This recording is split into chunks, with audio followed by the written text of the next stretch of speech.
और बड़ी खबर राजस्थान से जुड़ी हुई। इस बीच राजस्थान के डिप्टी सीएम सचिन पायलट और उनके समर्थक विधायक अभी गुरुग्राम से जयपुर के लिए रवाना नहीं हुए हैं। जयपुर में आज सीएम गहलोत ने कांग्रेस विधायक दल की बैठक बुलाई, जिसमें उन्हें न्योता दिया गया। इसके बावजूद वो अभी वहां के लिए रवाना नहीं हुए हैं। इस बीच सचिन पायलट समर्थकों का एक नया वीडियो सामने आया और ये वीडियो सचिन पायलट के समर्थक विधायकों का है। वीडियो में दीपेंद्र सिंह शेखावत, हेमाराम चौधरी, मुकेश भाकर, रामनिवास गवाड़िया और पीआर मीणा समेत कई विधायक मौजूद हैं, जो गुरुग्राम के होटल में बैठक कर रहे हैं। इन विधायकों को भी कांग्रेस नेताओं ने बैठक में शामिल होने के लिए न्योता भेजा है।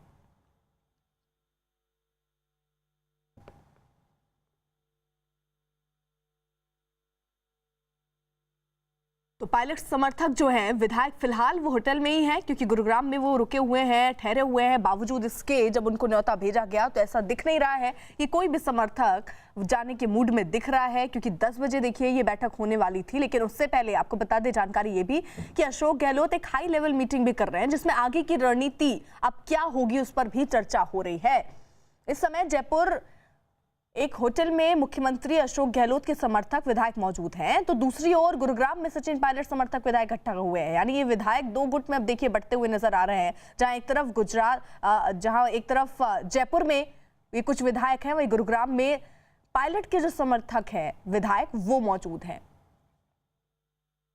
नीरज हमारे साथ जुड़े हुए हैं और वो गुरुग्राम के उस होटल के बाहर ही मौजूद हैं इस वक्त, जहां पर ये विधायक ठहरे हुए हैं, जो कि पायलट के समर्थक बताए जा रहे हैं। नीरज, आप कोई हलचल देख पाए?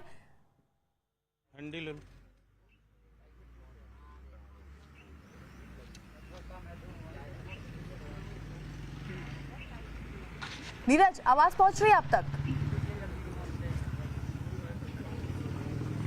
जी बिल्कुल। नीरज, सुबह से आप वहां पर मौजूद है, कोई हलचल दिखी? ऐसा कुछ दिख रहा है कि कोई विधायक, इनमें से कुछ विधायक ऐसे हो जो मूड बना रहे हो जाने के लिए?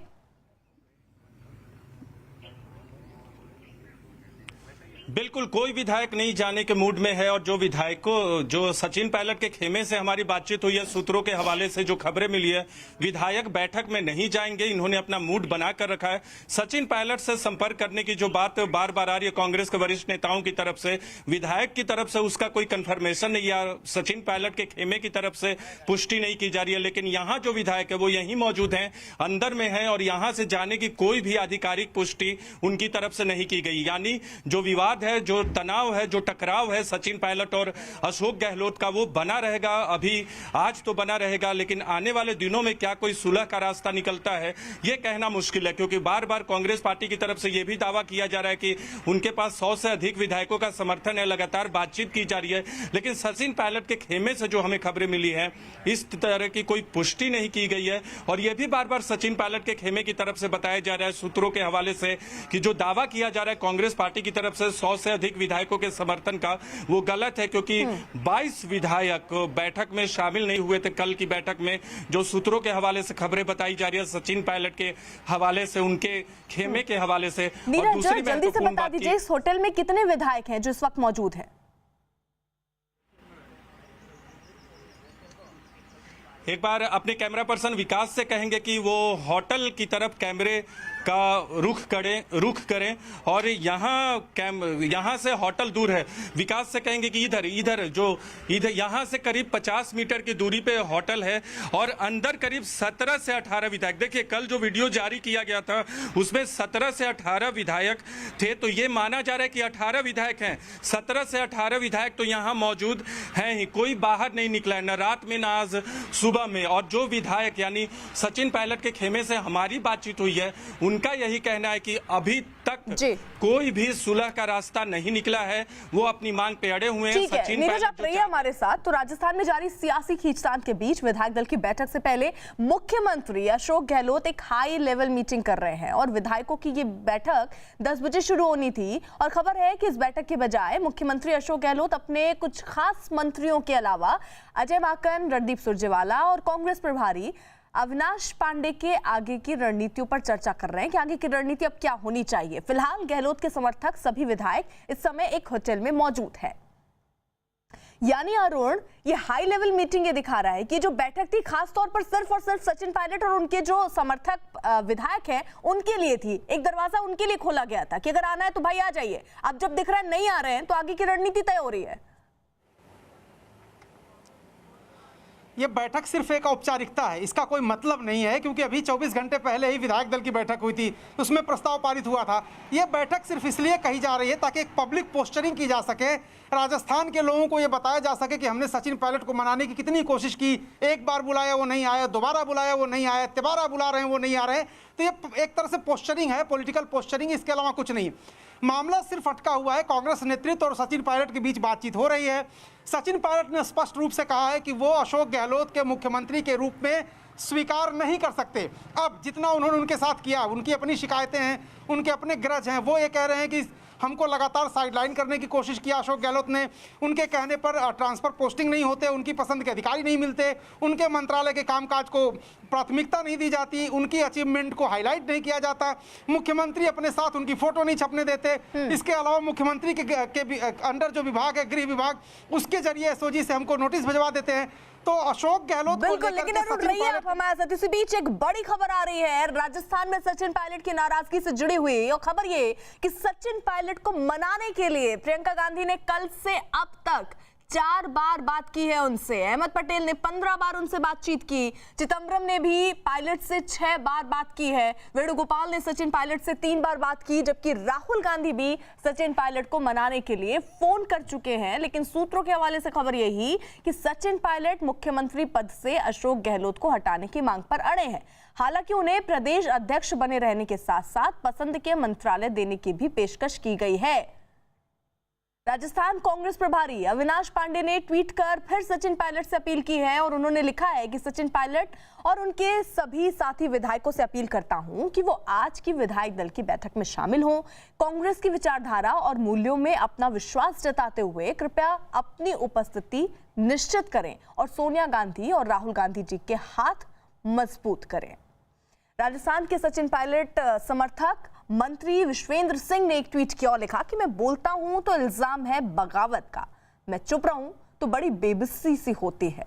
वहीं राजस्थान में आयकर विभाग की छापेमारी दूसरे दिन भी जारी है। जयपुर में आज इनकम टैक्स विभाग ने अजमेरा बंधुओं के घर पर छापेमारी की है।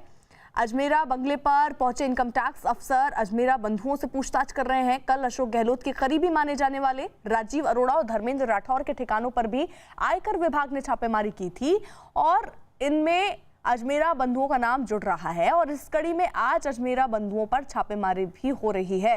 अरुण हमारे साथ इस वक्त जुड़े हुए हैं। यानी अरुण, जहां एक तरफ कल भी मीटिंग हुई और आज भी मीटिंग बुलाई गई है, वहीं दूसरी तरफ कल भी छापा पड़ा और आज भी छापा पड़ रहा है। देखिए, निश्चित रूप से, और रणदीप सिंह सुरजेवाला ने जैसे ही विधायक दल की बैठक शुरू हो रही थी और उस वक्त जब छापेमारी की खबर आई तो उन्होंने कहा भी था कि अब सीबीआई भी यहाँ पर आएगी, ईडी भी आएगी, हम उसका इंतजार कर रहे हैं।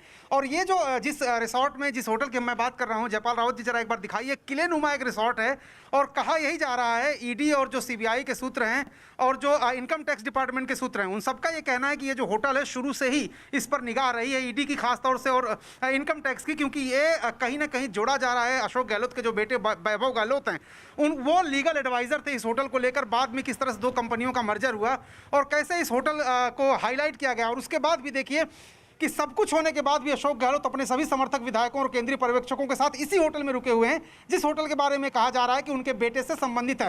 हालांकि असलियत क्या है, ये इनकम टैक्स की जांच हो रही है, ईडी की जांच होगी, उसमें पता चलेगा, और कैसे वो एस्टेब्लिश करते हैं कि मनी लॉन्ड्रिंग 96 करोड़ रुपए के आसपास मॉरिशस के रूट से कैसे हिंदुस्तान में आया, ये सब बातें दीगर हैं।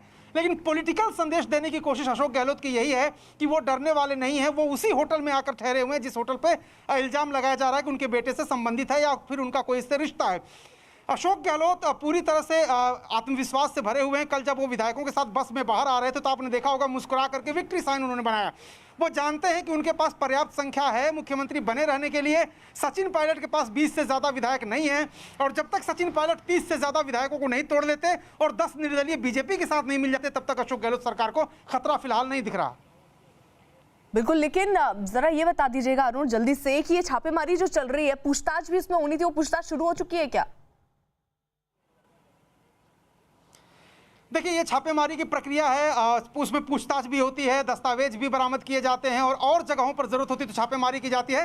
कल से लेकर आज तक राजस्थान में एक तरफ सियासी हलचल है, दूसरी तरफ जो केंद्रीय जांच एजेंसियां हैं या इनकम टैक्स डिपार्टमेंट है, ईडी है, वो भी अपना काम कर रहे हैं। बाकी उनकी तरफ से कहना है कि ये पहले से इस पर नजर बनाए हुए थे, 4 दिन 5 दिन पहले से इस पर काम किया जा रहा था। ये संयोग है कि उसी समय पॉलिटिकल टर्मोइल और स्थिरता इतनी ज्यादा बढ़ गई प्रदेश में, जबकि कांग्रेस की तरफ से कहा जा रहा है कि ये सुनियोजित साजिश है। और आज नहीं, इसके पहले भी आप देखिए, चिदंबरम से लेकर के और डीके शिव कुमार से लेकर अशोक मैं गहलोत। लौट रही हूँ आपके पास। बड़ी खबर इस बीच कि जिस चीज का इंतजार था कि आखिरकार 10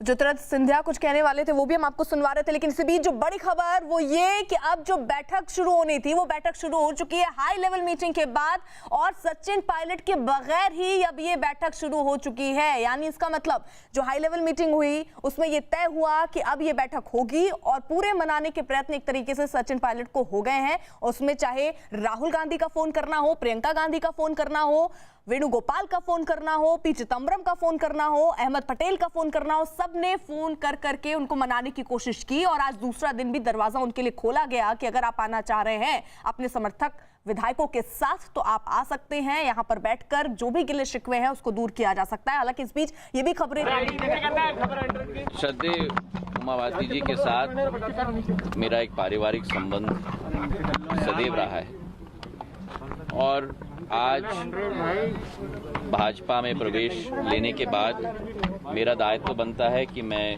उनका आशीर्वाद लूं। पिछले बार जब मैं भोपाल आया था तो बहुत ही व्यस्ततम कार्यक्रम रहे थे, तो इसलिए इस बार भोपाल आते ही मैं इनके निवास पे पहुंचा हूं इनका आशीर्वाद लेने के लिए। और सदैव उमा भारती जी ने, चाहे मेरी दादी हो, मेरे पूज्य पिताजी हों, सदैव वे साथ रहे हैं और आज उनका आशीर्वाद मुझे प्राप्त हुआ है तो मैं अपने आप को सौभाग्यशाली समझता हूँ। राजस्थान मैं केवल यहाँ आया हूँ श्रद्धेय उमा भारती जी से मिलने के लिए। मैं उसी पर लोधी समाज के विधायक भी बीजेपी में। देखिए अब ये कठिनाई क्या है कि आप लोग इस देश को धर्म और जाति में आप तोड़ रहे हो। मैं तो ये कहूँगा कि पूरी प्रदेश की जनता का मोह भंग हो गया है कांग्रेस से, क्योंकि 15 महीनों में जो व्यापार और भ्रष्टाचार की सरकार इन्होंने चलाई, इनको चिंता हो रही है पोर्टफोलियो का विभाजन। जब ये सत्ता में थे 15 वर्ष 15 महीने, तब पूरा भ्रष्टाचार की सरकार चल रही थी वल्लभ भवन से। और मैंने कहा जब पिछले बार मैं आया था भोपाल कि 90 दिन में चुपचाप रहा, क्योंकि पूरे विश्व में और प्रदेश में कोरोना की महामारी का प्रकोप चल रहा था। और 90 दिन आदरणीय कमलनाथ जी और दिग्विजय सिंह जी क्या कर रहे थे? राजनीति की रोटी को सेक रहे थे। एक जनसेवा का कार्य नहीं हुआ। जो 15 महीनों में इन्होंने किया वही कोरोना में भी उन्होंने किया, और आज उनको जवाब देने के लिए मैं मैदान में आ गया हूं।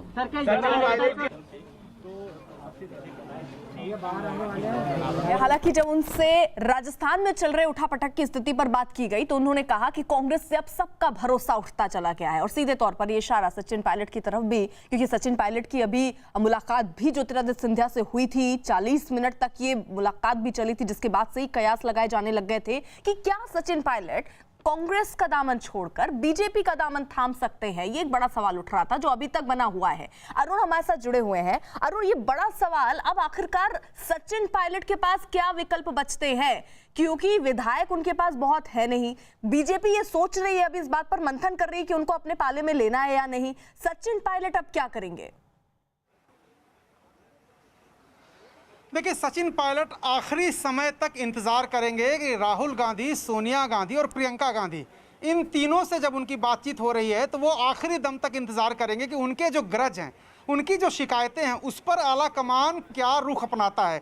हालांकि उन्होंने स्टैंड बहुत कड़ा ले लिया है, बहुत आगे वो निकल गए हैं। अशोक गहलोत को हटाने की बात कर रहे हैं। कांग्रेस नेतृत्व के करीबी सूत्रों की अगर बात आप सुनिए और भरोसा करिए उन पर, तो वो कह रहे हैं अशोक गहलोत को हटाना कतई संभव नहीं है, क्योंकि उनके पास विधायक ज़्यादा हैं। अगर उनका ये भी कहना सूत्रों का कि स्थिति अगर उलट होती, अगर सचिन पायलट के पास 50-60 विधायक होते और अगर अशोक गहलोत के पास 40-50 विधायक होते तो एक बार सोचा भी जा सकता था। लेकिन ऐसी परिस्थिति में अपनी सरकार को अपने ही पैर पर कुल्हाड़ी मारने वाला फैसला आलाकमान नहीं ले सकता। अशोक गहलोत के पास बहुमत है, अशोक गहलोत के पास पार्टी में भी बहुमत है और विधानसभा में भी बहुमत है। पार्टी ये मान रही है, क्योंकि पार्टी ये दावा कर रही है कि 104 विधायक कल से लेकर आज तक इस रिसोर्ट में रुके हुए हैं, इस होटल में रुके हुए हैं। एक विधायक को कुछ थोड़े से लक्षण हैं, माइल्ड सिम्टम्स हैं कोरोना के, इसलिए उनको घर पे रहने की अनुमति दी गई है। बाकी 103 विधायक यहाँ पर कांग्रेस पार्टी के जो ऑब्जर्वर्स हैं उनका यह दावा है कि यहीं पर इसी होटल में अशोक गहलोत के साथ ठहरे हुए हैं। तो सचिन पायलट का जो उनकी बातचीत हो रही है गांधी परिवार से, उसका ब्रेकिंग पॉइंट क्या होगा? क्या सचिन पायलट वो सब कुछ ले लेंगे, स्वीकार कर लेंगे और ये भी स्वीकार कर लेंगे कि अशोक गहलोत मुख्यमंत्री बने रहें, चाहे उनको मंत्रालय ज़्यादा चाहिए या अपने और ज़्यादा मंत्री बना लें या विभाग ज़्यादा ले लें या केंद्र में कोई भूमिका ले लें? ये अब तय करना है सचिन पायलट को, क्योंकि अशोक गहलोत को हटाए जाने जैसी कोई बात बिल्कुल रही है सामने नहीं आई। इसी बीच एक बड़ी खबर राजस्थान में सीएम गहलोत के करीबी धर्मेंद्र राठौर के ठिकाने पर छापेमारी में आयकर विभाग को 2 डायरियां मिली हैं और खबर ये कि इन डायरी में अफसरों के तबादले और पोस्टिंग से जुड़ी अहम जानकारी लिखी हुई है। यानी एक तरफ जहां ये सियासी उठापटक चल रही है, उसके बीच में छापेमारी भी हो रही है। राजस्थान के सीएम गहलोत के बेहद करीबी माने जाते हैं धर्मेंद्र राठौर, और उनके कई ठिकानों को चिन्हित करके फिलहाल वहां छापेमारी आयकर विभाग की गई, जहां पर 2 डायरियां मिली हैं। और खबर ये कि इन डायरी में अफसरों के तबादले और पोस्टिंग से जुड़ी अहम जानकारियां लिखी गई हैं। और अब धीरे धीरे ये जांच और बढ़ती हुई नजर आ रही है। धर्मेंद्र राठौर के घर पर दरअसल छापे मारे गए थे, जिसके बाद ये खबर मिल रही है कि वहां से 2 डायरियां बरामद हुई हैं। अरुण, ये जो डायरी है उसमें क्या क्या चीजें हैं? देखिए, ये जो जिस तरह की सूत्रों के हवाले से खबर आ रही है और जैसा कि आप भी बता रहे हैं कि ट्रांसफर पोस्टिंग से जुड़ा ये मसला है पूरा, और एंट्रीज उसमें हैं कि किस अधिकारी को कहां पर कब ट्रांसफर किया गया, क्यों पोस्टिंग की गई, ये सब चीज़ें जितनी भी होती हैं इन्वेस्टिगेशन का हिस्सा होती हैं। हालांकि कांग्रेस की तरफ से जब इन पर बात की जाती है तो हमेशा वो ये कहते हैं कि बीजेपी सरकार जो केंद्र में है वो केंद्रीय एजेंसियों का दुरुपयोग करती है और इनको नकार देते हैं वो। लेकिन कानून एक तरफ अपना काम करेगा, सियासत एक तरफ अपनी चलती रहेगी। पिछले 2 दिनों से न सिर्फ प्रदेश में सियासी तापमान ऊपर है, बल्कि जांच एजेंसियों का रुख भी, उनकी नज़र भी राजस्थान की तरफ है और खासतौर से जयपुर की तरफ। और जिस होटल की मैं बात कर रहा हूँ जहाँ पर सारे विधायक इस वक्त बैठे हुए हैं, जहाँ पर बैठक चल रही है, होटल भी नज़रों के सामने है ईडी के और इनकम टैक्स के, और लगातार यहाँ भी उसकी जांच हो रही है, पूछताछ हो रही है कि 96 करोड़ रुपए मॉरिशस के रूट से कैसे इस होटल में आए। इस होटल को जोड़ा जा रहा है वैभव गहलोत, जो अशोक गहलोत मुख्यमंत्री के बेटे हैं, वो लीगल एडवाइजर थे, और बाद में किस तरह से 2 कंपनियां, एक कार कंपनी और एक होटल कंपनी, दोनों का मर्जर कैसे हुआ और कैसे शेयर ट्रांसफर हुए, इन सब बातों पर नजर है। लेकिन कांग्रेस ये कह रही है कि कहा है कि राम जी का जन्म जो है नेपाल में हुआ है। राम तो संपूर्ण ब्रह्मांड के नायक हैं, बाकी सरकार जवाब देगी। मैं इतना कहूंगी कि राम संपूर्ण ब्रह्मांड के नायक। ठीक है, ओके, चल। तो राजस्थान में सियासी घमासान तेज होता हुआ, और इस बीच बड़ी जानकारी ये कि फिलहाल जो बैठक होनी थी, जो आज दूसरे दिन भी रखी गई थी, जिसमें खासतौर पर न्योता दिया गया था सचिन पायलट और उनके समर्थक विधायकों को, लेकिन उनमें से कोई भी वहां नहीं पहुंचा है। और अब मंथन के बाद, क्योंकि 10 बजे समय रखा गया था कि बैठक होगी, लेकिन जब ऐसा दिखा कि सचिन पायलट और उनके समर्थन में जो विधायक है वो नहीं पहुंच रहे हैं, तो बैठक से पहले हुई एक हाई लेवल मीटिंग, और इस मीटिंग में आगे की रणनीति तय हुई है। और उसके बाद अब ये जानकारी कि फिलहाल जो है वहां बैठक शुरू हो चुकी है। एक तरफ तो ये चल रहा है, दूसरी तरफ जयपुर में सीएम के करीबी हैं धर्मेंद्र राठौर, और उनके घर पे छापेमारी हुई, जो कि कल से ही ये प्रक्रिया चल रही थी, जिसे कांग्रेस ये कह रही है कि केंद्रीय एजेंसियों का दुरुपयोग कर रहे हैं केंद्र सरकार। उसके तहत जब छापा मारा गया तो डायरी मिली है जिसमें कई अफसरों के पोस्टिंग से जुड़े हुए, उनके तबादले से जुड़ी हुई अहम जानकारियां मिली हैं, और इसके तहत अब जांच को आगे भी बढ़ाया जा रहा है। बहुत मुमकिन है कि पूछताछ भी इस विषय पर किया भी जाएगा। लेकिन आपको बता दें,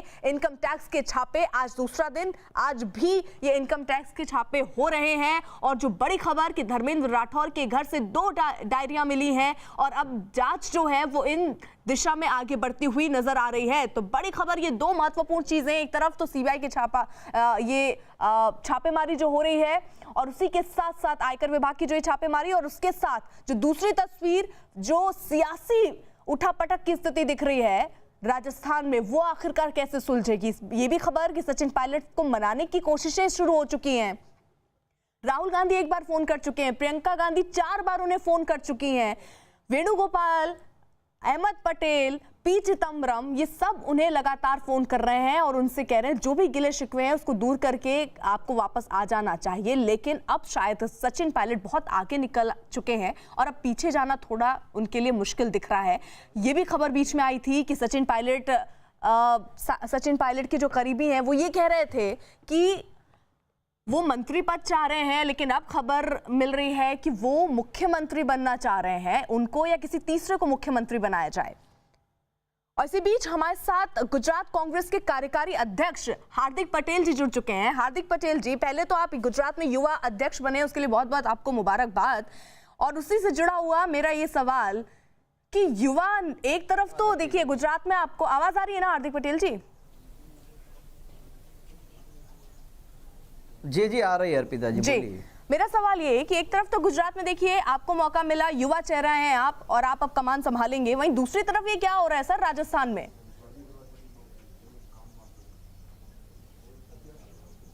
देखो, गुजरात की जिम्मेवारी मिली है तो स्वाभाविक तौर पे हम गुजरात में खूब अच्छा काम करेंगे। और साथ ही में आप जो राजस्थान की बात कर रहे हैं तो एक घर के छत के नीचे भी बाप बेटे का रिश्ता भी कहीं ना कहीं विवादों से भरा रहता है। तो राजस्थान में हमारे गहलोत साहब हो, मुख्यमंत्री जी और सचिन पायलट जी हो, तो छोटे मोटे विवाद तो होते रहते हैं, लेकिन हम बैठकर उसको सुलझा लेंगे, उसमें कोई चिंता का विषय नहीं है। और उनके नेतृत्व में राजस्थान में सरकार बहुत ही अच्छी चल रही है। भारतीय जनता पार्टी जो अभी काम कर रही है वो बहुत ही दुखद बात है। नाराजगी नहीं है हम लोगों के बीच में। भारतीय जनता पार्टी प्रोपेगेंडा चला रही है कि देखिए कांग्रेस की सरकार गिर रही है। हमने पिछले 2 साल से राजस्थान में ठीक से काम कर रहे हैं, हर एक मुद्दे पर हम काम कर रहे हैं, चाहे वो नौजवान हो, किसान हो, महिला हो, गांव के मुद्दे हो।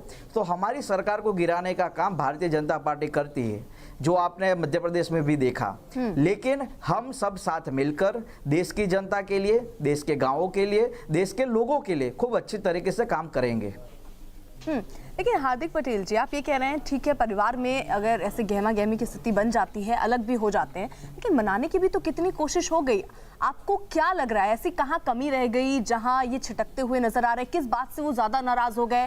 क्या केवल युवा चेहरा कहकर आगे किया जा रहा है? क्योंकि ज्योतिरादित्य सिंधिया को हमने देखा, वो साथ छोड़कर चले गए और कुछ वैसी ही तस्वीर अब राजस्थान में भी बन रही है। अगर ऐसे ही एक एक करके युवा छिटकते जाएंगे तो पार्टी में सेकेंड लीड का कौन नेता होगा? नहीं, राहुल जी और सोनिया जी के नेतृत्व में पार्टी के नौजवान सब लोग एकजुट है। मैंने पहले भी कहा कि छोटे मोटे विवाद है उसी को हम सुलझा देंगे। पार्टी के हमारे वरिष्ठ नेता भी राजस्थान गए हैं। हम पायलट साहब के साथ गहलोत साहब के नेतृत्व में खूब अच्छा काम कर रहे थे, लेकिन भारतीय जनता पार्टी गुमराह करके हमारी सरकार गिरा रही है। लेकिन हम सब कुछ ठीक करेंगे, आप चिंता मत कीजिएगा। राजस्थान की जनता के लिए गहलोत साहब और पायलट साहब के नेतृत्व में बहुत ही अच्छा और ईमानदारी पूर्वक काम हो रहा है।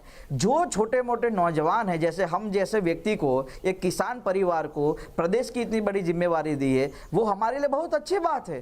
पार्टी नौजवानों को जिम्मेवारी देती है। ऐसे ही पायलट साहब को सबसे कम उम्र में प्रदेश का अध्यक्ष बनाया था। तो पार्टी नौजवानों को आगे करेगी, नौजवानों को महत्व भी देगी और पूरा प्रतिनिधित्व नौजवानों के साथ रहेगा।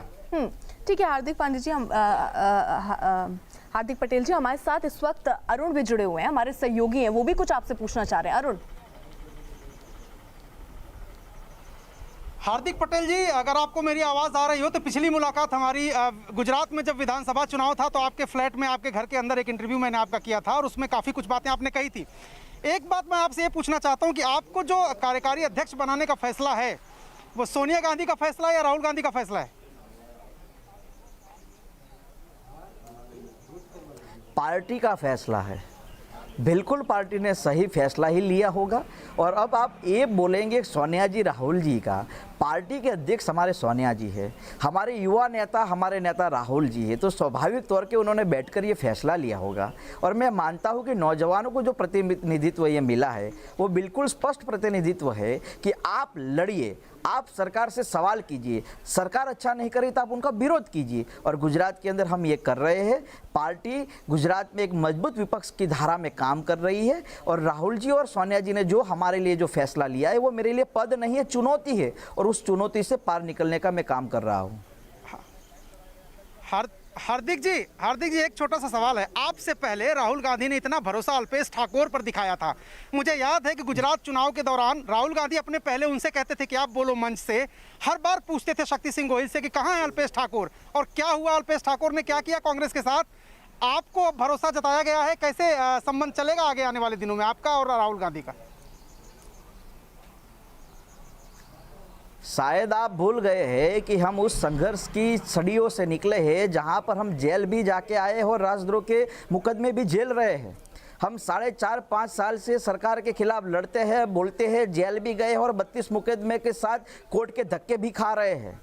तो हम संघर्ष से जीने वाले लोग हैं, संघर्ष को महत्व देते हैं, सत्ता को या पैसे को नहीं। और इसीलिए हमने कांग्रेस को पसंद किया था। वही कांग्रेस, जिस कांग्रेस का नेतृत्व जवाहरलाल नेहरू जी ने, गांधी जी ने और सरदार पटेल ने किया हो, ये वही कांग्रेस है जो सुभाष चंद्र बोस की, लाल बहादुर शास्त्री की रही हो। तो आप एक बात समझिएगा कि हम सत्ता के साथ बैठने वाले नहीं हैं, हम सत्ता के खिलाफ बोलने वाले लोग हैं। और अल्पेश को जिस तरह से पार्टी ने महत्व दिया, फिर भी वो चला गया। हम तो 1.5 साल पार्टी में सिर्फ वर्कर के तौर पे काम कर रहे थे और 1.5 साल के बाद हमें मुझे ये जवाबदारी मिली है। तो मैं इस जवाबदारी को अपनी महत्व मानता हूं और इस महत्व के जरिए यहाँ पार्टी को और मजबूत करने का काम करेंगे। बिल्कुल, देखिए हार्दिक पटेल जी, आपने संघर्ष की बात की और यही संघर्ष की बात तो अब सचिन पायलट कर रहे हैं। वो कह रहे हैं सारा संघर्ष उन्होंने मैदान पे किया, चुनाव जिताया, उसके बाद गहलोत को मुख्यमंत्री बना दिया गया। अब मान लीजिए गुजरात में अगर ऐसा हो कि आप पूरी मेहनत कर रहे हैं अध्यक्ष के तौर पर और बाद में वहां अहमद पटेल को मुख्यमंत्री बना दिया जाए, तब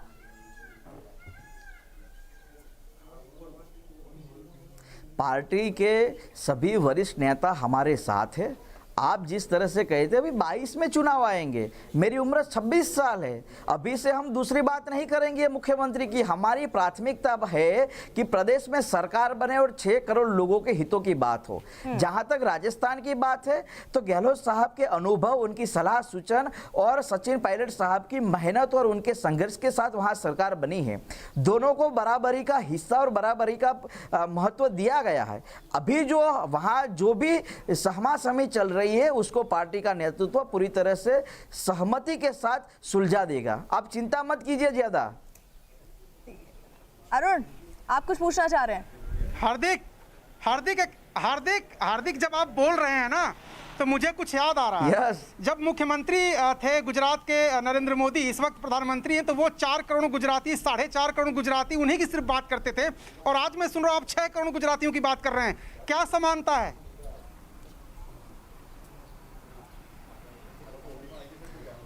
जिस गुजरात में मैं रहता हूँ, जिस पार्टी ने मुझे यहाँ की जिम्मेवारी दी है, तो मेरे लिए यहाँ के लोग और यहाँ के गांव इसलिए महत्वपूर्ण रहते हैं क्योंकि मुझे इनके लिए अभी लड़ना है।